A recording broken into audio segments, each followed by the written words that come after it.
আজকে আমি বানাচ্ছি নিরামিষ পালং পনির। পালংটাকে ভালো করে কেটে আমি ধুয়ে নিয়েছি। এবার অল্প একটু জল দিয়ে আমি এটা গ্যাসে বসিয়ে দিলাম, সেদ্ধ করে নেব। আর অল্প একটু মটরশুঁটি ছাড়িয়ে ধুয়ে পরিমাণ মতো একটু জল দিয়েছি, এর মধ্যে একটু নুন দিয়ে দিয়েছি।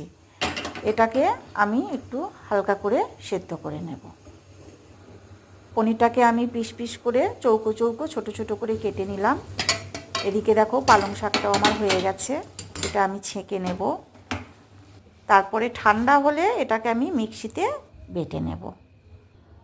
মটরশুঁটিটাও আমি ছেঁকে নিয়েছি, সেদ্ধ হয়ে গেছে।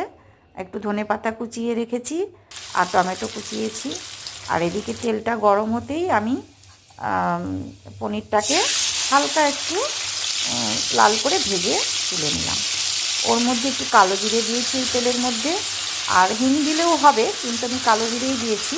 কালো জিরে দিয়ে আমি টমেটো দিয়েছি, আর টমেটোটা দেওয়ার পর একটু আদা দিয়েছি, দিয়ে মটরশুঁটিটা দিয়ে ভালো করে কষিয়ে নিচ্ছি। পরিমাণ মতো একটু হলুদ গুঁড়ো, লঙ্কা গুঁড়ো, জিরে গুঁড়ো আর পরিমাণ মতো একটু নুন মিষ্টি দিয়ে ভালো করে কষিয়ে নিয়েছি।